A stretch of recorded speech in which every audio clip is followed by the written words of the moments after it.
Welcome to Tell Your Story, the podcast. We are your co-hosts, Gene McIntyre, pastor and emotional intelligence coach, and Marybeth Steigenga, counselor and relationship coach. We believe that everyone has an extraordinary story to share. Together, we invite you to embark on a journey of self-discovery as we unravel the profound wisdom that lies in looking back to propel us forward. Prepare to be moved and inspired by tales of unwavering resilience, personal growth, and the pursuit of authentic living, including your own. Join us as we delve into the transformative power of storytelling. Because when you tell your story, you have the potential to change your life. And make sure to follow or subscribe wherever you get your podcast so you can be inspired.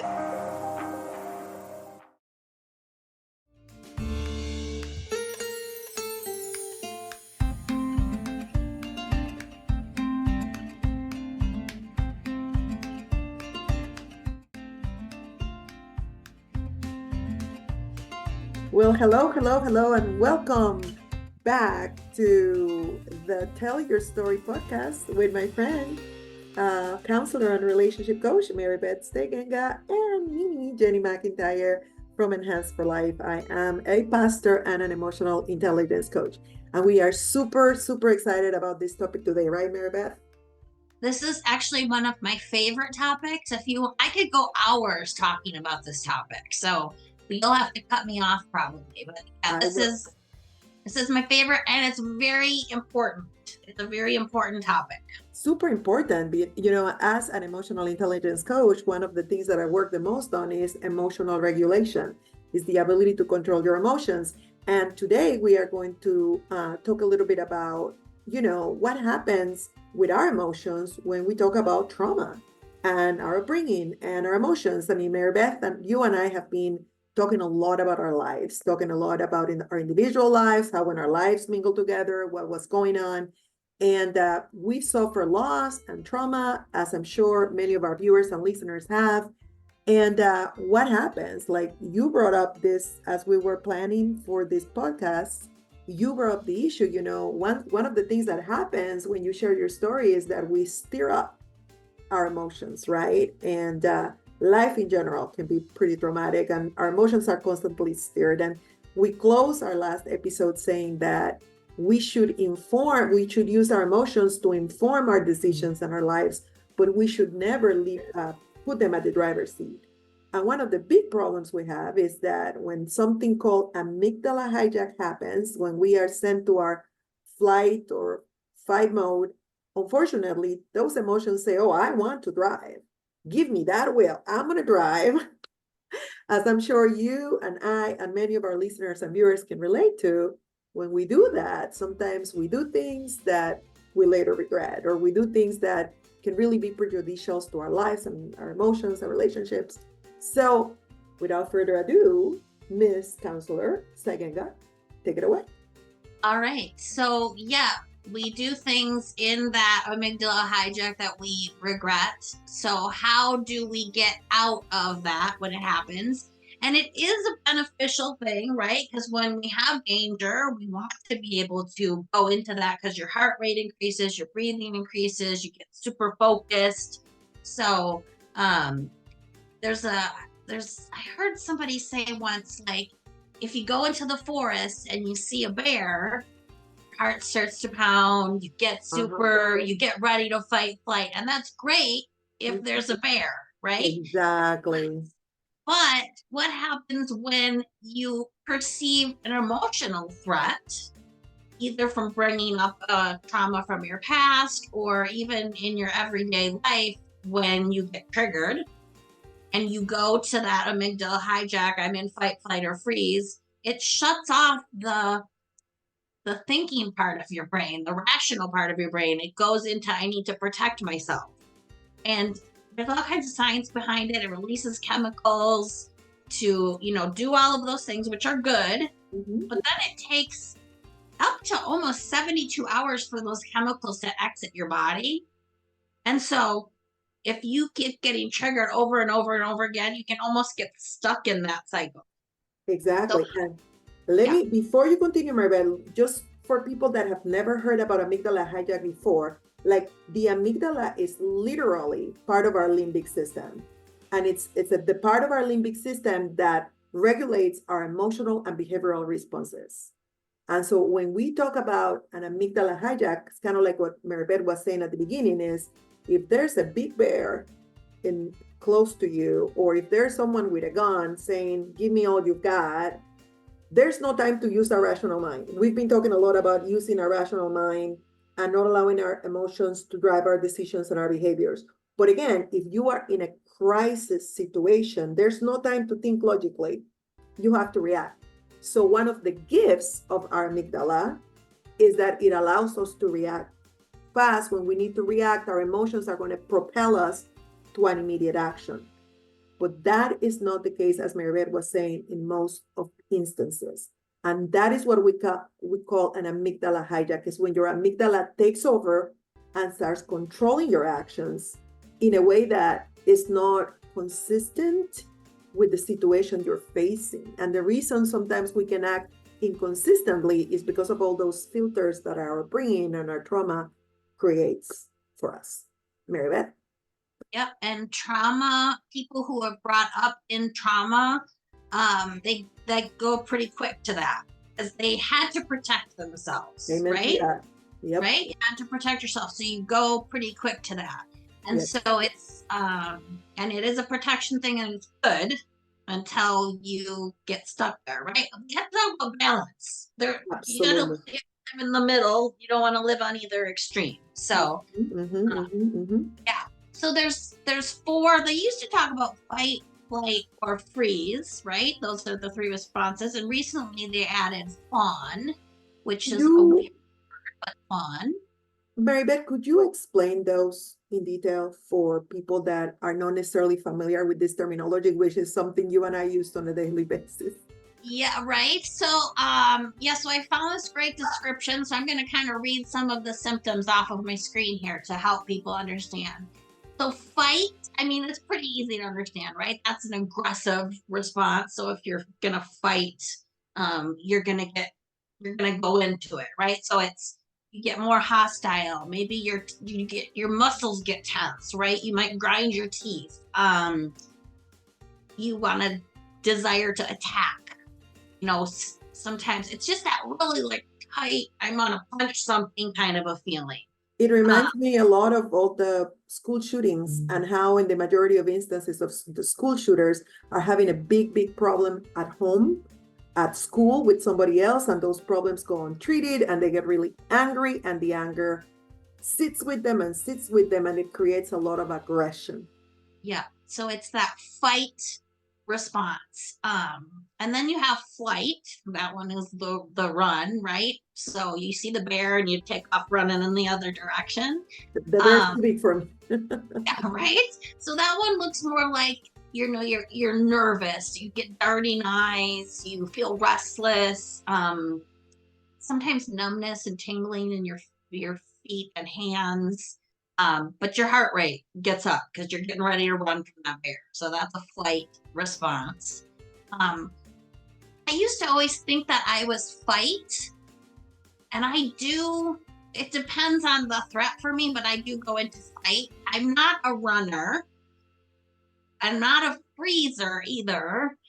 And then when they added fawn, which I'll explain in a minute, that's the one I think that is really my go-to. But anyway, so then you have freeze. I'm going to take advantage of the opportunity to use my husband as an excellent example of flight. John was raised by alcoholic parents. And we spoke about this in his celebration of life. As you guys know, he passed away back in September of 2021. And, his sister, when she was doing his eulogy, she said that when his dad would come home, they would all hide. They would all hide because they knew that he was drunk and that he was pretty aggressive and he was going to beat the crap out of them if they didn't get out of his way. And so John learned from very, very little boy to fly. Whenever he saw conflict, whenever he saw a difficult situation, he would just go and hide. And so in my case, my immediate reaction when my amygdala hijacks me is attack, drive, let's talk about it, let's discuss it. In his case, it's hide. So now you guys can imagine those two things colliding, because we have two complete different ways to deal with trauma, with emotions, or with difficult situations. I would tend to charge, he would tend to fly. So Well, right. And so then if you want to take my example, so I want to, if there's a threat, if I feel like I'm threatened, I want to fight. If there's conflict, I want to avoid. So I'm you're an a mix. avoider. I'm an avoider with conflict, and I'm also married to an avoider. So now you have two people who don't ever want to talk about anything. And that's not a good combination either. So you're an anxious attacher, like I want to fix it, let's talk about it, let's go. And you were married to somebody who's like, I'm gonna stick my head in the sand, right? So that causes conflict. Yes. And then I'm married to someone and I'm also a avoider, and so we don't do that. My husband in threat is more of a freezer. So when something happens, like if one of our kids got injured when they were little, I was the one who would spring into action and do things. He just shut down. He shut down. So he's a freezer in that. Yeah. So freezing looks like feeling stiff or heavy. You're immobile. You get tunnel vision. Dissociate a little bit from that. When I say dissociate, do you think people understand what that means? Like dissociate is like you're driving down the road, you're driving to work, and you all of a sudden are at an exit that was 3 miles away, and you're like, I don't remember the last 3 miles. How did I get here? Yeah, we all do that. Yeah, we all do that. That also is we call it daydreaming, but in a lot of ways it's disassociation. So that's dissociation. And then the one they just added, I don't know, a couple years ago, is called fawn. And Jenny and I were talking about this the other day. I think this is the one that we kind of go into, right? So fawn is like appeasement. So it looks kind of like being overly helpful, being agreeable, submissive, smiling and laughing, flattering other people, and seeking approval from other people. And then also a little bit of dissociation is thrown in there. So I was like, that's kind of mine. I'll use myself as an example. Since John died, it's been a little more than 2.5 years, and that has been definitely my reaction to one of the biggest crises I've ever faced, right?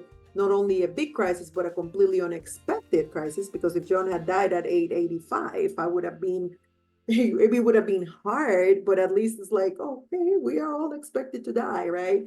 But he died in the prime of his life, just 1 month after Astrid graduating from college, and we had a big party. So it was completely unexpected. And now that I know that is a coping mechanism, what has saved me in a lot of ways has been that my amygdala hijack has led me to fun on people, on my kids, to make sure they're okay and they were going to survive this crisis, on my congregation, on our friends, and serving others, taking care of others, making sure everybody is okay, while I myself am dealing with an incredible amount of grief, has been... Oh, there's your dog, Marybeth. I know. I apologize. That's no problem. He's having a fight, I think, with his brother out there. So he's probably having a fight-flight mode. So right, he's having an amygdala hijack out there right now. He's just illustrating our session.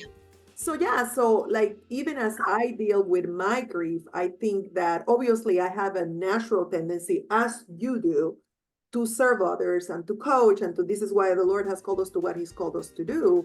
But I think in my case, I've almost gone overboard. And I think people have been very concerned, like, when did you grieve? When did you blah, blah, blah? And although that may be true, in a lot of ways, doing that has been very beneficial to me, because the other alternative could have been freeze or fly, and that probably would have not been good, considering I'm a working mom and I still have a lot of responsibilities that I cannot afford to let go or to hide, right? So right.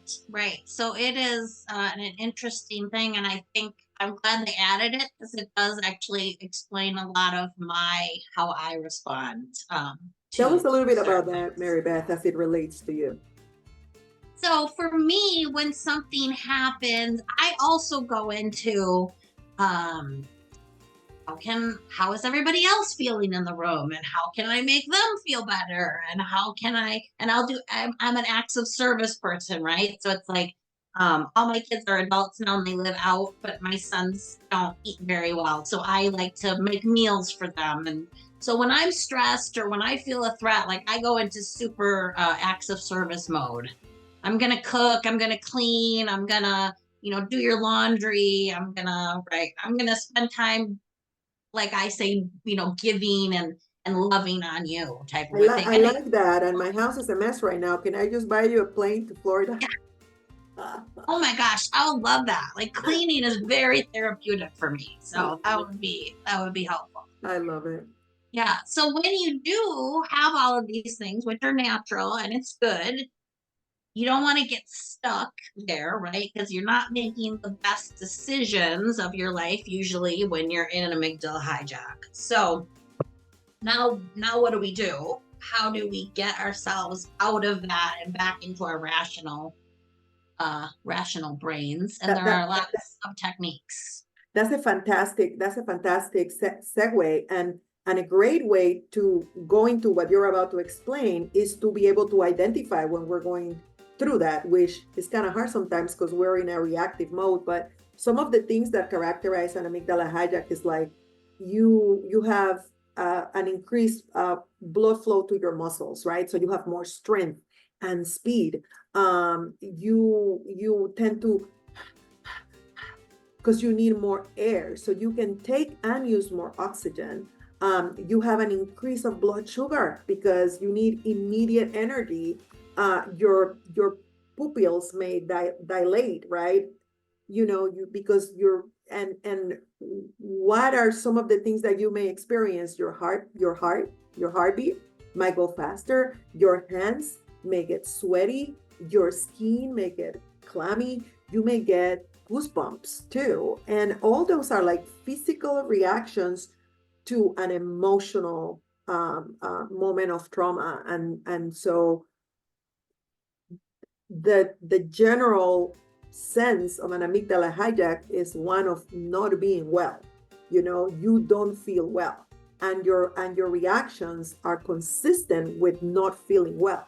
And so one of the things that Mary Beth is about to do is she's going to introduce us to how do we take hold of that hijack so that we don't feel so bad. And one of the reasons this is very important is because, as we said at the beginning of this session, when we tell our story, which is extremely powerful, it can be absolutely beneficial, but it's going to stir up reactions of grief and loss and anger and sadness. And we need to know how to deal with those things. And that is why Marybeth taught, and I completely agree with her, that would be absolutely essential to talk a little bit about how do we ground ourselves when we're going through amygdala hijack or the classic consequences of revisiting our stories.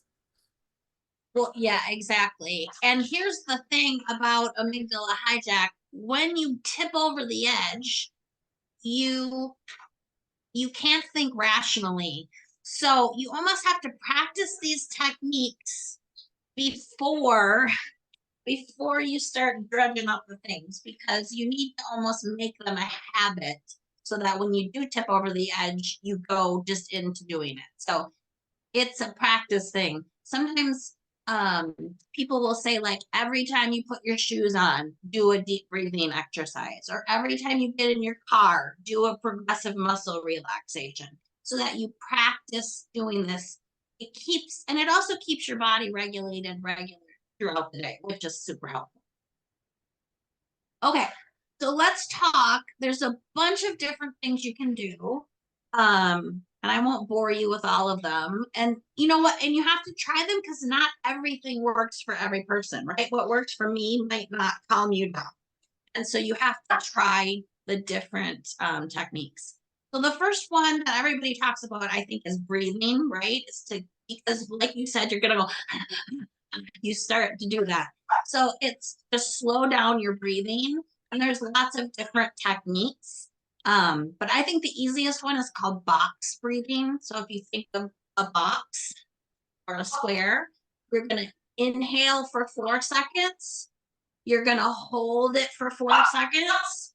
You're going to exhale for 4 seconds. And you're going to hold it for 4 seconds. And you're going to just keep doing that over and over and over So again. say that again. I'm going to demonstrate. Say that again. Okay, so Jenny, you're going to inhale through your nose for 4 seconds. Hold for 4 seconds. 1, 2, 3, 4. Exhale through your mouth 4 seconds. Hold for 4 seconds. 1, 2, 3, 4. And then you repeat. And you will notice immediately the oxygen getting into your system does really amazing things. I immediately noticed it on my chest. That's amazing. It feels really good. I do it all the time. For me, breathing is the thing that does it for me. That's my go-to one. So that's a good one. Another good one for me, because you can do it without people really noticing you're doing it, which is helpful. If you're stressed, it's called progressive muscle relaxation. And so if you think about it, you have to sit. I'll make you demonstrate. People can't see my feet, but if you sit straight in your chair and your back straight, your feet on the floor, because you can feel your feet on the floor. And then what you're going to do is start at your face, and you're going to like tense your face muscles. So it's almost like clenching your jaw, and you're going to hold it for 2 or 3 seconds. And I'm doing it. And if you cannot notice it, it's precisely because of what Marybeth says, that nobody can see it. Nobody can see it, right? And then you're going to go to your shoulders, and you think about like tensing your shoulders. And I always think about bringing my shoulder blades back and holding it for 4 seconds, and then release. And then you're going to move down. You can, like, your stomach, your core, like grab your core and hold it for 4 seconds and release. You can do your fingers. You can, if you have under your desk, like clench your fist and then release. And you're going to slowly just move all your butt muscles. You clench and release your thighs, your calves, your toes. I really like my butt. Yeah. Well, and it's good for you because it'll tighten up the butt muscles. So it's like an extra benefit, right? It's going to give you that lifted butt too. So yeah, that one also will work for me. You can do that under, when you're in a meeting, even nobody knows you're doing it.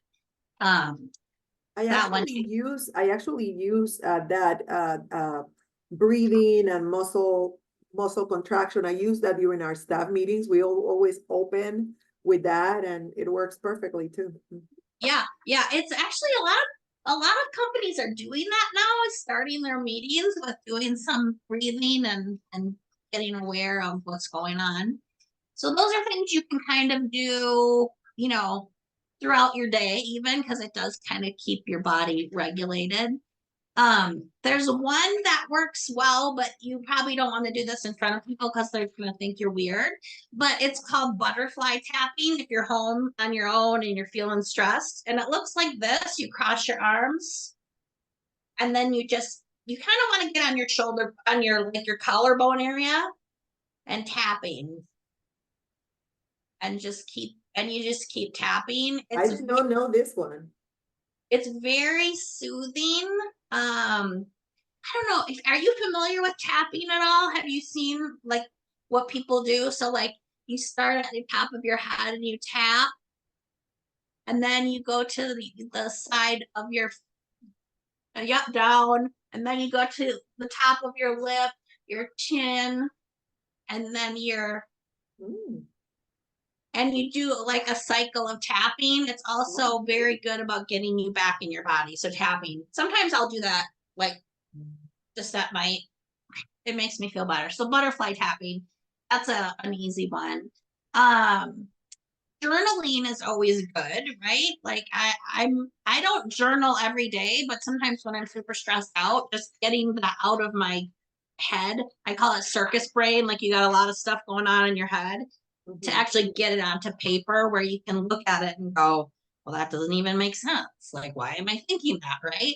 So, or calling up your friend and going, hey, I'm thinking blah, and then your friend going like, that's not even sensical, right? So like those are, I got a call from my adult son yesterday and he goes, I'm spiraling and I need you to help me get out of that. Absolutely. Right. So those, so like seeking connection or journaling are good ways to do it. I don't have one in front of me, but sometimes if you like are super stressed and you like dissociate and you need to get back in your body, you put a rubber band around your wrist and you, yep, it's a little bit of pain, but it brings you back, Brings right? you So back. it's like, yeah. So or women who have a hair tie, you can put that around your wrist. So that's a good one too. Um, And then oh there's mindfulness. yeah, talk about mindfulness. Well, I love mindfulness, and for a while I couldn't practice it after John died because anything that had to do with yoga or mindfulness or use my mind too much would stress me out and send me into a spin. But on a regular basis, mindfulness is all about focusing in the now. And rather than being abstract about it, you can do things like appreciate the clouds, appreciate the pictures, think about the now. And there's a powerful phrase that I learned when I was doing my studies on mindfulness, and that was right now, at this precise moment, everything is perfect. Right now, at this precise moment, everything is perfect.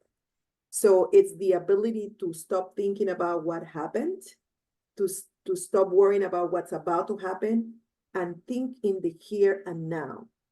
Feel, feel the ground under your feet. Feel your butt on the chair where you're sitting on. In my case, feel the mat where I'm standing with both feet separate, like feeling your body. It for me, mindfulness focuses a lot on tangible stuff. And it's interesting because by focusing on what's tangible, you can control what's intangible. And so you can, and you can mix mindfulness with meditation. You can mix it with controlled breathing. For example, one of the things that I love to do when I'm practicing mindfulness is I imaginary go through my whole body, like I'm doing an X-ray, like shoulders are okay, And I'm a almost 56-year-old woman, and one of the things that I love about practicing mindfulness is I appreciate and I remarked on the wonder of my body, and I like to say, man, look at the shoulders, look at my strong legs. And I'm a 55-year-old woman. Like this, my body is extraordinary. But those are the little things that we rarely focus on. We don't. We focus so much on our troubles and our situations or whatever that we don't stop to appreciate the clouds today or the rainbow that just showed up or the fact that I can grab a pen with my hand and I have the power of dexterity, right? Or the fact that my lungs work and I can hear myself and feel myself breathing, my chest going up and down. And so that's my take on mindfulness. Marybeth, you have something to add? No, I love all of those things that you said. And, sometimes if, like, I'm not necessarily good at doing mindfulness on my own, but Mhm. there are so many great YouTube videos that will, like, walk you through a mindfulness activity. So you don't even have to do the thinking. So I also tell people, like, hey, go out and find those resources on YouTube. Yoga, you mentioned yoga. Yoga is so helpful to be in your body and present with your breath and all of those things. Super helpful for people who have had trauma. And Marybeth, I remember it took me like a year and a half before I could do yoga again, since John died. And I will never forget the first time I did yoga after, and I'm still not able to do it consistently because again, I struggle with silence. But I remember the first time I did like an inverted dog, and you would have thought that somebody had just punched me on my gut because I literally bent and I started sobbing, but with a freedom that I cannot put in words. It was almost like my body needed that release. and doing all these positions like brought it and doing them in silence and focusing on my body. So I strongly recommend it. And a lot of people have a lot of question marks about yoga, but in reality, it's all about postures, right? You don't have to do the spiritual side of the yoga. You can just do the movements. They allow you to focus on your body, on how you're feeling, and you can focus your thoughts on whatever you want to focus your thoughts. It can be on how happy your family is. It can be on your God. Like if you are a person of faith, like Marybeth and I, just whatever it is, please do not choose the thoughts that freak you out or make you get stressed out. Just make sure that you choose the right thoughts. Yeah, choose the right thoughts for sure. Um, yeah, yoga's huge. I would tell everybody to go try and do some yoga. It's really good for you. It really is. There's some things you can do in the moment if you get super stressed and you need to like get back in your body. Holding onto something cold or holding like an ice cube on your wrist will do it. Splashing cold water on your face will do it. I tell my kids to do that all the time. I'm like, go splash some cold water on your face. It does something. It gets you back. That's cool.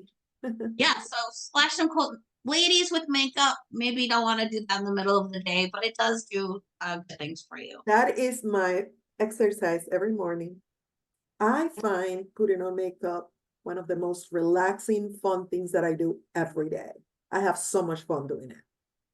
And makeup to me is a chore, and I don't like it. So there you go. But for me, it's I tried to relaxing. do a little bit today, so I looked good, but it's not my You look great. And then part of mindfulness, like you said, noticing your feet on the floor or your butt in the chair, envisioning yourself in a safe place, like my dog needs to do right now with Barney. But like one of my favorite places is the beach in Florida. So sometimes I can see like I'm sitting on the sand and I can see the waves and I can feel the warm on my face. It's like bringing yourself back. So those are good things. Doing like what's 5 things I can see in the room? What's 4 things I can touch in the room? What's 3 things I can smell, what I can taste, what I can hear? You just count down, hold your hand, 5, 4, 3, 2, 1. That's also a great grounding technique. So there's, again, lots of resources. If you go Google, my friend Google, if you go Google grounding techniques, you'll get a list and just try them. You just try them to see the ones that work for you. And Jenny mentioned it, like saying those in this moment, everything is perfect. And saying those affirmations, like I was just showing Jenny my calendar today, it says times are tough, but so are you. And just saying those things out loud, also there's power in doing that to help you deal with stress. Absolutely.